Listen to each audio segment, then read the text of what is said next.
हे तो स्वागत है हमारे इस नई वीडियो में जिसमें हम बात करेंगे some basics of geography. Class 6 का छोटा सा टॉपिक है ये, उसके बारे में बात करेंगे। इसको देखिए घबराना नहीं है, हम थोड़ी थोड़ी डिटेल्स में सारे को अच्छे तरीके से जानेंगे। आपको इस प्रकार से समझ में आएगा कि यूट्यूब पे आपको इस जैसा वीडियो दूसरा कोई मिलेगा ही नहीं।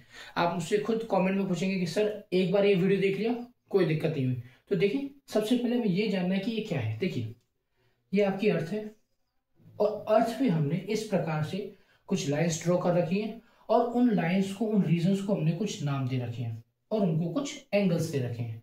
सबसे पहली बात, इसकी जरूरत क्या थी? हमारा वाई क्लियर होना चाहिए। ठीक है, वाई क्लियर होना चाहिए। जरूरत क्या थी? क्या जरूरत थी? जिंदगी मस्त तो चल रही है, इतना सब करने की जरूरत क्या थी? ये क्यों डाला हमारे सिलेबस में?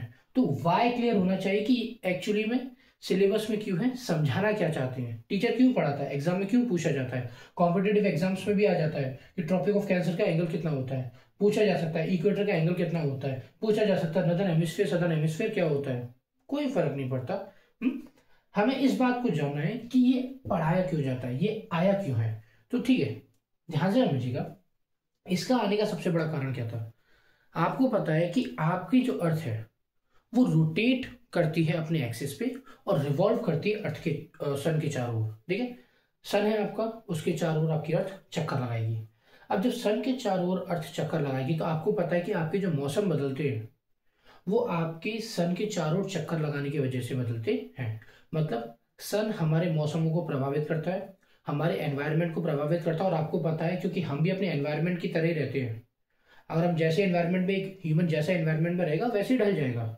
तो क्या होता है, सन डायरेक्टली और इनडायरेक्टली हमें भी प्रभावित करता है। तो उसको जानने के लिए ध्यान समझिएगा, सन का असर कहाँ कहाँ पर कैसे कैसे पड़ता है अर्थ पर, उसको जानने के लिए, उसके असर की वजह से क्या क्या डेवलपमेंट्स होती है उनको जानने के लिए हमने ये सब काम किया है। कैसे किया है, चलो धीरे धीरे करके शुरू करते हैं। सबसे पहले आपको दिख रहा होगा यहाँ पे मैंने लिखा है 0 डिग्री। ठीक है, और मैंने सीधी यहां से एक लाइन ड्रॉ कर दी है जिसको नाम दिया मैंने इक्वेटर। सबसे पहले आप देख सकते हैं कि ये अर्थ को दो भागों में बांटती है। ऊपर वाला हो गया नॉर्थ, मैं यहाँ पे लिख देता हूँ एन, और नीचे वाला हो गया साउथ, मैं यहाँ पे लिख देता हूँ एस। पहला आपको जानना है ये लैटिट्यूड है। लैटिट्यूड क्या होता है? देखिए आपकी जो अर्थ होती है उस पर जो इस प्रकार की जो लाइंस होती हैं पैरेलल, ठीक है, बिल्कुल फ्लैट लाइंस जो होती हैं, एक्चुअली में नहीं होती है, माना जाता है। वो जो लाइंस होती है उनको हम जो है लैटिट्यूड्स बोलते हैं। तो हमारा जो सबसे बड़ा लैटिट्यूड होता है जो कि अर्थ को दो भागों में बांटता है वो होता है इक्वेटर। याद रखिएगा, इक्वेटर क्या है? हमारे अर्थ का सबसे बड़ा लैटिट्यूड जो कि अर्थ को दो भागों में बांटता है। नॉर्दर्न हेमिस्फीयर क्योंकि वो नॉर्थ में है, और सदर्न हेमिस्फीयर क्योंकि वो साउथ में है। और कोई काम है? कोई काम नहीं है। इतना समझना है कि इक्वेटर 0 डिग्री लैटिट्यूड है जो कि अर्थ को दो भागों में बांटती है, नॉर्दर्न और सदर्न हेमिस्फीयर। ठीक है, इसका कोई आगे काम है? हाँ है, लेकिन बाद में डिस्कस करेंगे। अब ऊपर जाते हैं तो आपको दिख रहा होगा कि ऐसी ही लाइनें कुछ और बनी हुई है। यहाँ पे 23 1/2 डिग्री दे रखा है और यहाँ पे भी 23 1/2 डिग्री दे रखा है। इस लाइन को बोलते हैं हम ट्रॉपिक ऑफ कैंसर। और आपने अगर पढ़ा होगा तो ये वही लाइन है जो कि हमारे इंडिया को भी बीच में से आधा करती है। अगर आपने कभी मैप नहीं देखा तो देखना, इंडिया के बिल्कुल बीच में से एक ऐसी लाइन जाएगी, वो ट्रॉपिक ऑफ कैंसर ही है, जो कि एक तरीके से डिवीजन कर रही है between the north India and the south India. एक तरीके से, होल ही नहीं लेकिन एक तरीके से। ये है ट्रॉपिक ऑफ कैप्रिकॉर्न जो कि 23 1/2 डिग्री साउथ में है। कैप्रिकॉर्न साउथ में, कैंसर नॉर्थ में। ठीक है, उसके बाद में फिर हम नीचे चलते हैं, फिर हमें कुछ लैटिट्यूड्स मिले। ये हमें मिला अंटार्कटिक सर्कल और ये हमें मिला आर्कटिक सर्कल। ये क्या दे रखा है? 66 1/2 डिग्री साउथ एंड ये 66 1/2 डिग्री नॉर्थ। ठीक है, उसके बाद में ये है हमारा नॉर्थ पोल और ये हमारा साउथ पोल। ये हमारा होता है 90 डिग्री पे और ये भी हमारा होता है 90 डिग्री पे। अब ये नॉर्थ में तो ये 90 डिग्री नॉर्थ हो गया और हमारे जो साउथ पोल है वो साउथ में है तो 90 डिग्री साउथ हो गया। नाम से पता चल रहा है, नॉर्थ पोल है ना नॉर्थ में, साउथ पोल मतलब साउथ में। इतनी बात क्लियर हो गई होगी? हाँ सर। तो अब क्या? अब देखते हैं कि ये यूज कैसे होते हैं, क्या जरूरत पड़ी थी। अगर एक बार आपने जान लिया कि यूज कैसे होते हैं तो फिर आपको कोई दिक्कत नहीं पड़ेगी। चलिए इक्वेटर से शुरू करते हैं। ठीक है, कि मतलब क्या रहता है। देखिए मैंने यहाँ पे लिख रखा है टॉरिड जोन। क्या लिख रखा है? Torrid zone. मैंने यहाँ पे टॉरिड जोन लिख रखा है। इसका क्या मतलब होता है? इसका सिंपल सा मतलब होता है कि हमारा जो सन होता है, हमारा जो सन है, मैं इस तरीके से छोटा सा सन ड्रॉ कर देता हूं। हाँ, हमारा जो सन है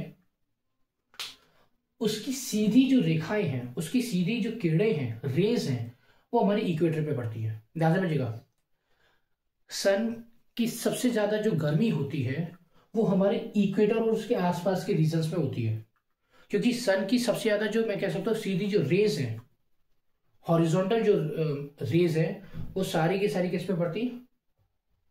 इक्वेटर पे। सीधी रे पड़ेगी किस पे? इक्वेटर पे।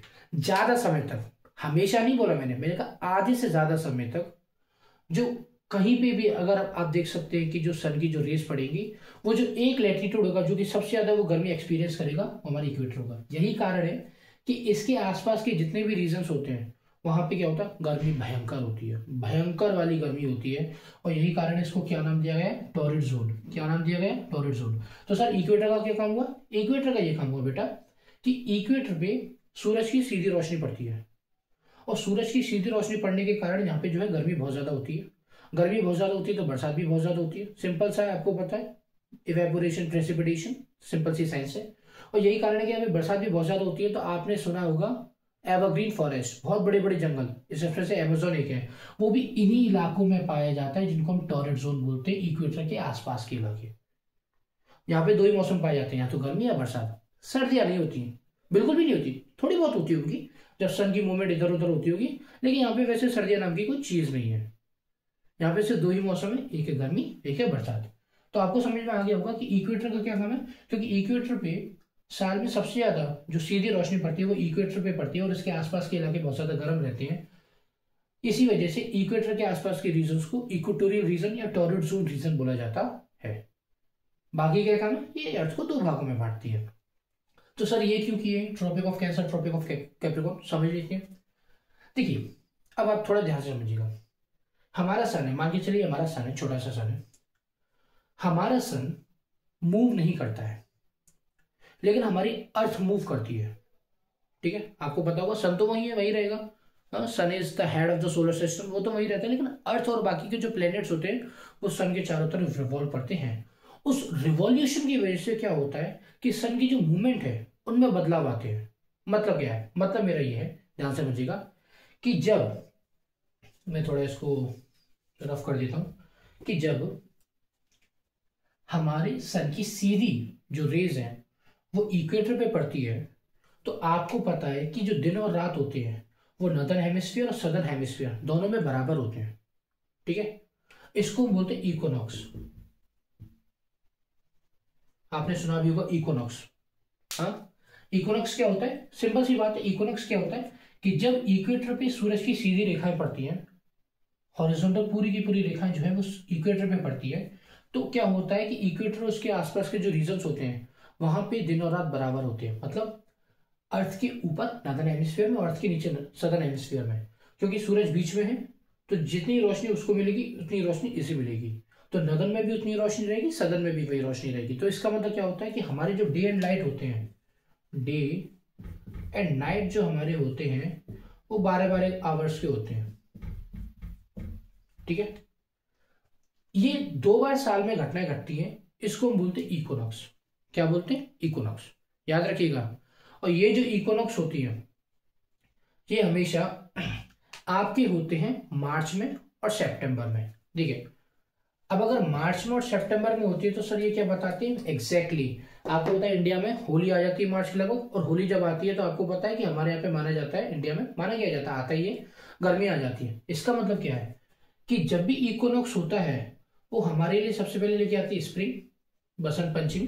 ठीक है, और फिर क्या लेके आती है जब दोबारा इक्विनॉक्स होता है तो वो लेके आता है ऑटम। इसका मतलब क्या है सर? 2 बार होते हैं, एक होता है मार्च में और एक होता है सितंबर में।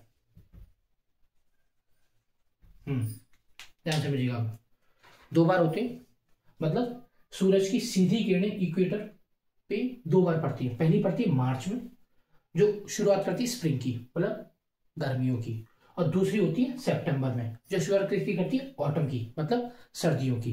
कैसे कैसे देखिए, मैं थोड़े समय के लिए मिटा देता हूं ताकि आपको बेहतर तरीके से समझ में आ जाए कि मैं समझाना क्या चाहता हूं। बाद में लिख लेंगे, लिखने का क्या है, ताकि आपको इक्विनॉक्स समझ में आ जाए कि इक्विनॉक्स होता क्या है। देखिए, ये मैंने अपना सन ड्रॉ कर दिया छोटा सा,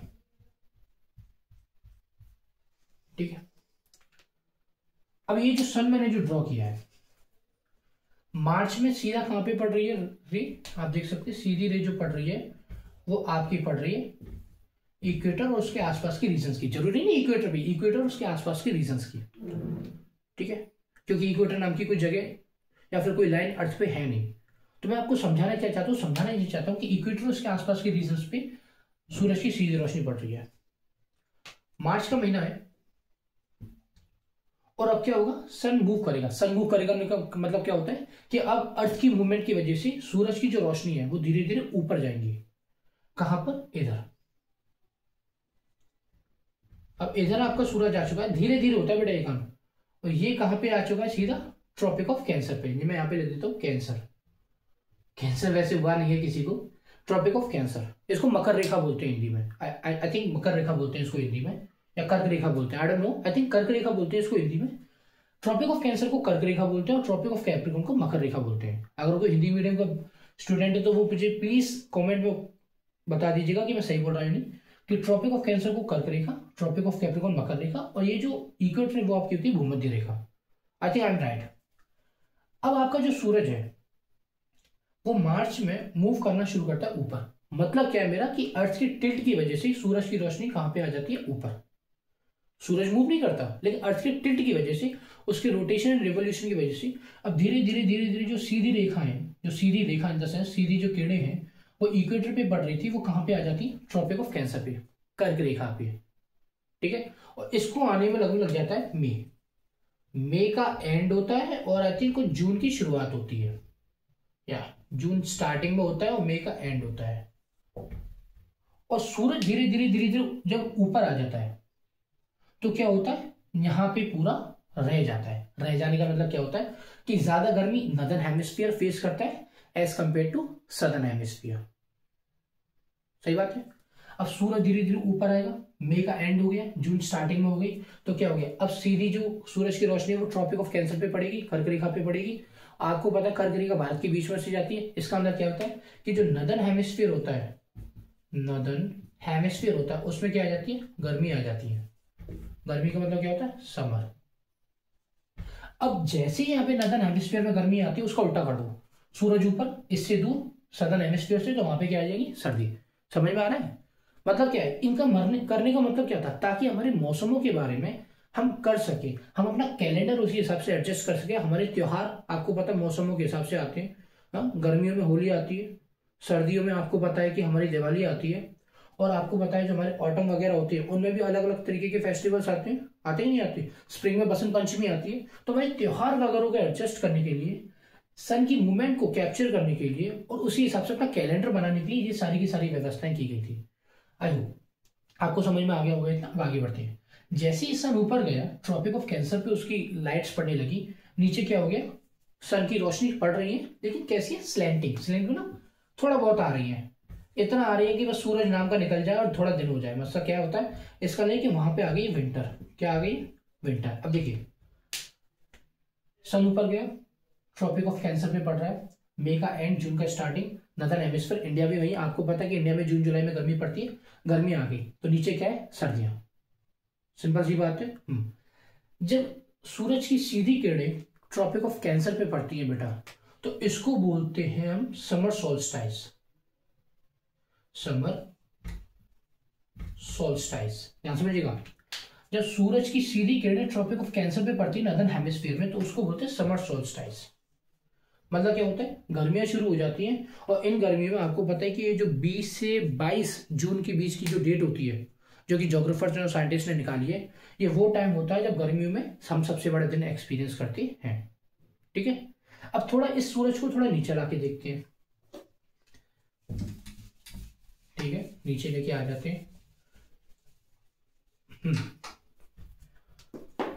अब दोबारा क्या हो रहा है, मैंने आपको बताया था कि इक्विनॉक्स जो होता है वो आपका कितनी बार आता है, 2 बार। पहला कब शुरू होता है, मार्च में।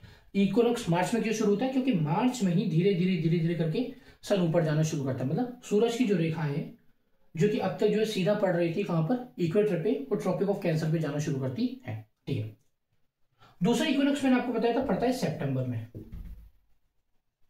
इसका क्या मतलब हुआ सर? इसका मतलब ये हुआ कि अब जो सन है हमारा वो धीरे धीरे धीरे धीरे करके अपनी ओरिजिनल पोजीशन में आ रहा है। मतलब कहां पे आ रहा है? इक्वेटर के सामने आ रहा है। मतलब सन की जो रेखाएं हैं, किरणें हैं, वो इक्वेटर के सामने आ रही हैं। तभी तो सोल्स्टाइस हमारा इक्विनॉक्स होगा। तभी तो हमारा इक्विनॉक्स होगा। ध्यान समझ में आ रहा है? नहीं, मैं एक बार और समझा देता हूं, ध्यान समझिएगा। हमारा इक्वेटर पे सन है तो हमारा होगा इक्विनॉक्स। मतलब जितनी देर तक रात और दिन ऊपर रहेंगे उतनी देर तक रात और दिन नीचे रहेंगे। इक्वेटर पे जब भी सन होता है इक्विनॉक्स होता है। इक्विनॉक्स इक्वो मतलब क्या होता है? इक्वल। ठीक है, दिन रात दोनों तरफ सेम है, नॉर्दर्न हेमिस्फीयर में, सदर्न हेमिस्फीयर में। अब जैसे जैसे मार्च के बाद में सन ने ऊपर जाना शुरू किया, नॉर्दर्न हेमिस्फीयर में गर्मी आ गई, सदर्न हेमिस्फीयर में सर्दी आ गई। तो क्या हुआ? मई के एंड में और जून के फर्स्ट में क्या होगा?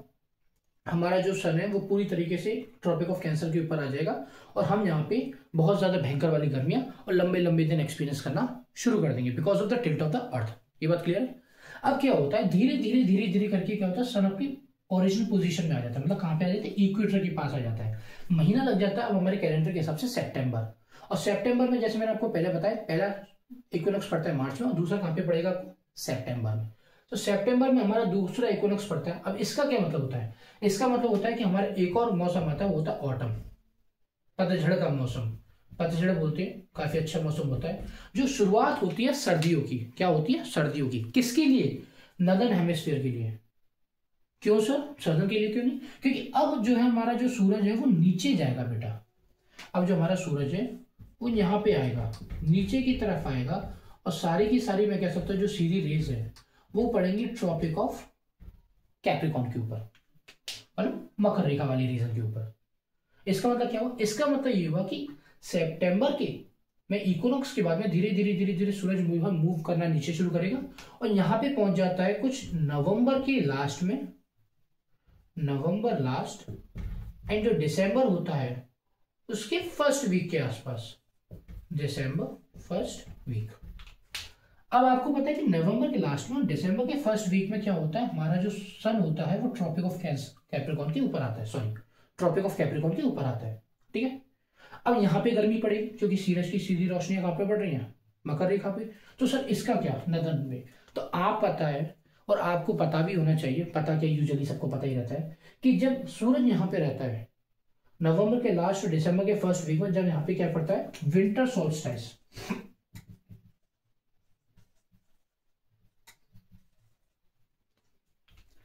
इसका मतलब क्या होता है? तो यहाँ पे क्या पड़ती है?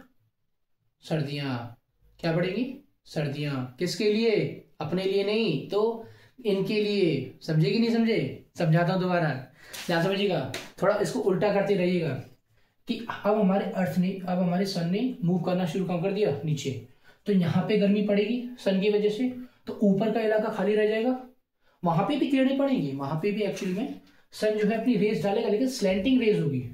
तो हमारे यहाँ पे क्या आ जाती है? नॉर्दर्न हेमिस्फीयर में सर्दियां और यहाँ पे क्या रहेंगी? गर्मियां। अब ध्यान से समझिएगा, उल्टा करके देखते हैं मैंने क्या बोला अभी। जब हमारे यहाँ पे समर सोल्स्टाइस होता है, समर सोल्स्टाइस होता है, तो यहाँ पे ऑलरेडी विंटर सोल्स्टाइस आ जाता है। और जहां पे ऑलरेडी जब हमारे पास में जहां पे जब विंटर सोल्स्टाइस होता है तो यहाँ पे क्या आ जाता है? Summer solstice. उल्टा करते चलिएगा बेटा, उल्टा करते। जैसे जून में यहाँ पे सोल्स्टाइस पड़ता है ना हमारे नॉर्दर्न हेमिस्फीयर में, तो ऑलरेडी सदर्न हेमिस्फीयर में विंटर सोल्स्टाइस आ जाता है क्योंकि ठंड पड़ती है। और जब यहाँ पे समर सोल्स्टाइस पड़ता है तो हमारे नॉर्दर्न हेमिस्फीयर में विंटर सोल्स्टाइस आ जाता है। आई होप आपको समझ में आ रहा होगा कि जब, ध्यान से समझिएगा, जब यहाँ पे विंटर होती है तो यहाँ पे समर, यहाँ पे समर होती है तो यहाँ पे विंटर, समर सोल्स्टाइस यहाँ पे तो विंटर सोल्स्टाइस यहाँ पे, और जब यहाँ पे विंटर सोल्स्टाइस है तो वहां पे क्या होता है? Summer solstice. नाम में कंफ्यूजन मत रखिएगा, नाम क्या होता है? नॉर्दर्न वाले को समर बोलते हैं, सदर्न वाले को विंटर बोलते हैं। उसका कारण क्या होता है? क्योंकि एक्चुअली में हमारे कैलेंडर के मुताबिक हमारे यहाँ पे नॉर्दर्न हेमिस्फीयर में रहने वाले हैं, ठीक है, तो हमें ये पढ़ाया जाता है। जो सदर्न हेमिस्फीयर में रहने वाले होते हैं ना उनको उल्टा पढ़ाया जाता है। तो ये सब रीजन टू रीजन आपको पता है, कैलेंडर टू कैलेंडर डिपेंड करता है। हमें इतनी ज्यादा जाने की कोई जरूरत नहीं है, हमें बस अपने माइंड में फंडा क्लियर करना है। फंडा क्या है? फंडा ये है कि गर्मियां कैसे आती हैं। सिंपल सी बात है, ये क्यों बनाए गए हैं? ये इसलिए बनाए गए हैं कि ये देखिए सूरज की सीधी किरणें यहाँ पे पड़ेंगी टॉररेट जोन पर, मतलब इक्वेटर पे। इक्विनॉक्स होगा पहला मार्च में। जो शुरुआत किसकी होगी? नॉर्दर्न हेमिस्फीयर में गर्मियों की, ठीक है, क्योंकि सूरज ऊपर मूव करेगा, और सदर्न हेमिस्फीयर में सर्दियों की। क्यों? क्योंकि सूरज ऊपर मूव करेगा, नीचे उसकी रेस सीधी नहीं पड़ेगी। धीरे धीरे करके मैं कह सकता हूं कि कुछ मई के लास्ट में, जून के फर्स्ट वीक में, सेकंड वीक में ट्रॉपिक ऑफ कैंसर पे सीधी रेखा पड़ना शुरू हो जाती है और भयंकर वाली गर्मियां होती हैं, समर सोल्स्टिस आ जाता है और लंबे लंबे दिन होते हैं। उसके बाद में फिर दोबारा सूरज अपने यहाँ पे आ जाता है इक्वेटर के सामने, टॉर्नेड जोन। दूसरा इक्विनॉक्स पड़ा सितंबर का महीना, और कौन सा हमारे लिए लेके आए? ऑटम। पहले मार्च में क्या लेके आया था हमारे लिए? स्प्रिंग। तो इक्विनॉक्स दो मौसम लेके आते हैं, ध्यान समझिएगा, पहला स्प्रिंग और दूसरा ऑटम। स्प्रिंग किसके लिए? नॉर्दर्न हेमिस्फीयर के लिए, और ऑटम किसके लिए? सदर्न हेमिस्फीयर के लिए, ठीक है।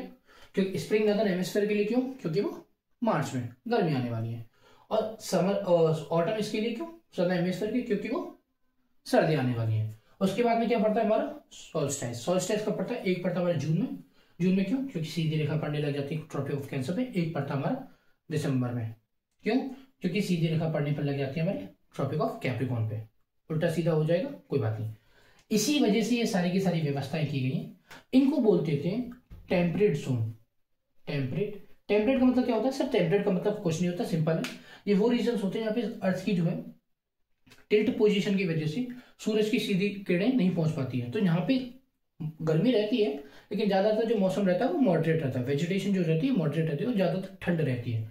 उसके बाद में आ गया अंटार्कटिक सर्कल और आ गया आर्कटिक सर्कल। ये क्या है? अब ध्यान से समझिएगा कि सर इसका मतलब क्या है। मैं पहले ये रफ कर देता हूँ, उसके बाद में ये आपको समझाता हूँ। आई होप आपको यहाँ तक समझ में आ गया होगा।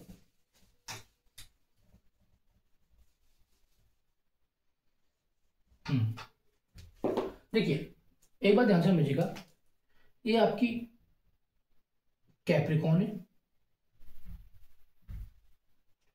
और ये आपके एक्चुअली में कैंसर है। Tropic of cancer, tropic of capricorn. आपका जो सन है वो कभी भी इससे ऊपर नहीं जाता। मतलब क्या है? मतलब यह है कि आपका जो सन है उसकी जो रेस है कभी भी इससे ऊपर, कभी आर्कटिक सर्कल के या अंटार्कटिक सर्कल पे कभी भी सीधी नहीं पड़ती। हमारा जो आपका सन है वो हमेशा इन्हीं के बीच में मूव करता रहता है। कैंसर से इक्वेटर, इक्वेटर से कैप्रिकॉर्न, कैप्रिकॉर्न से इक्वेटर, इक्वेटर से कैंसर। बस इससे बियॉन्ड या इससे अबव हमारा सन नहीं जाता होराइजन पे। यही कारण है कि यहाँ पे जो हमारी रोशनी पहुंचती है, यहाँ पे जो सूरज की धूप पहुंचती है वो बहुत कम होती है, और ज्यादातर ये जो इलाके होते हैं वो ठंडे रहते हैं। अब सूरज नहीं रहेगा तो ठंडी पड़ेगी डेफिनेटली। तो इनको बोला गया है बेटा आर्कटिक सर्कल और अंटार्कटिक सर्कल, क्योंकि यहां पर आकर इन सर्कल के बाद की जितने भी मैं कह सकता हूँ इलाके होते हैं वहां पे भयंकर वाली ठंड पड़ती है और सूरज की रोशनी देखने को भी नहीं मिलती कभी कभी तो, और मिल भी जाती है तो आपको पता वो इतनी कम होती है कि वो ठंड पे ज्यादा असर नहीं कर पाती है। ये आर्कटिक और अंटार्कटिक सर्कल होते हैं, इसी वजह से इनका नाम दे रखा है आर्कटिक सर्कल नॉर्थ पोल के लिए और अंटार्कटिक सर्कल साउथ पोल के लिए। अंटार्कटिक इसी वजह से क्योंकि आपको पता है कि साउथ पोल के आसपास आपका अंटार्कटिक ओशन भी पड़ता है, ठीक है। तो आई होप आपको ये सारा का सारा समझ में आ गया होगा, ठीक है। आई होप ये सारी की सारी बातें आपके समझ में आ रही होंगी। इसका मतलब क्या होता है, इसका मतलब क्या होता है, इसका मतलब एक और होता है जो कि आप ज्योग्राफी में अगली बार पढ़ेंगे। वो ये होता है कि ये जो आर्कटिक सर्कल है और ये जो अंटार्कटिक सर्कल है ये सन की मूवमेंट को बताते हैं। मतलब क्या होता है कि इससे बाहर कभी सन की रोशनी नहीं जाएगी, रोशनी इन द सेंस सीधी किरणें नहीं जाएंगी, और इससे सन के बाहर कभी भी सूरज की सीधी किरणें नहीं पहुंचती हैं। एक बार समझिएगा, साल में एक बार ऐसा होता है कि ये जो इलाके होते हैं आर्कटिक सर्कल वाले और ये जो इलाके होते हैं अंटार्कटिक सर्कल वाले, वहां पे साल में एक बार बिल्कुल 24 घंटे के लिए या तो दिन होता है और 24 घंटे के लिए या तो रात होती है। उनको डेमार्केट करने के लिए, उनको दिखाने के लिए कि वो कहां पे पड़ते, अंटार्कटिक सर्कल और आर्कटिक सर्कल का यूज किया जाता है। ध्यान समझिएगा, कुछ अर्थ पे हमारे पे ऐसे इलाके होते हैं जहाँ पे साल में एक बार सूरज या तो 24 घंटे के लिए पूरा उगेगा, ये 6 महीने दिन 6 महीने वाली रात वाली बात नहीं, वो तो नॉर्थ साउथ पोल पे होती है, वो मैं बाद में बताऊंगा आपको। या फिर 24 घंटे रात रहेगी या 24 घंटे दिन रहेगा, ठीक है। मुझे पता है सुनने में थोड़ा अजीब लग सकता है लेकिन होता है। क्यों होता है? टिल्टेड पोजीशन की वजह से। तो इनको आइडेंटिफाई करने के लिए उन सब इलाकों को आर्कटिक सर्कल और अंटार्कटिक सर्कल के अंदर रखा गया है, और इसी वजह से अंटार्कटिक सर्कल और आर्कटिक सर्कल को यूज किया जाता है ताकि हम इनको डेमार्केट कर सके, आइडेंटिफाई कर सके कि इससे ऊपर, इस होराइजन से ऊपर कभी सूरज नहीं चमकेगा और इस होराइजन के नीचे कभी सूरज नहीं चमकेगा सिवाय एक दिन को छोड़कर। मतलब एक दिन ऐसा चमकेगा कि 24 घंटे दिन और 24 घंटे रात रहेगी, बाकी सब नॉर्मल रहेगा। नॉर्मल कैसे? स्लैंटिंग रेस पड़ेगी, कोई भी ज्यादा मैं कहता हूं गर्मी नहीं होगी और सर्दी का मौसम बना रहेगा। इसी वजह से सूरज की रोशनी को देखने के लिए वहां उसकी वजह से जो वेजिटेशन हमारे अर्थ पे होती है उसकी वजह से हमारे जो मौसम में परिवर्तन होता है उसकी वजह से हमारे जो त्योहार वगैरह, आपको पता है कि बहुत सारे ऐसे त्योहार होते हैं जो सीजन्स की वजह से आते हैं, जैसे पोंगल हो गया, ओणम हो गया, लोहरी हो गई, ये इतने सारे हमारे यहाँ पे त्योहार मनाए जाते हैं। मकर संक्रांति हो गई, नहीं मनाए जाते, जो कि मौसम से रिलेटेड है। मौसम पे ही तो डिपेंड होता है। बैसाखी वगैरह होगी, ये मौसम से रिलेटेड जो सीजनल फेस्टिवल्स होते हैं, तो उनको ठीक से मैं कह सकता हूँ आइडेंटिफाई करने के लिए, कैलेंडर के अनुसार चलने के लिए इन सब की व्यवस्था की गई है। तो आई होप आपको ये वीडियो समझ में आ गया होगा। अगर कोई क्वेश्चन होगा तो आप नीचे मुझे कमेंट में बता सकते हैं। ऐसे और वीडियोस के साथ में हमेशा में बने रहिए। धन्यवाद।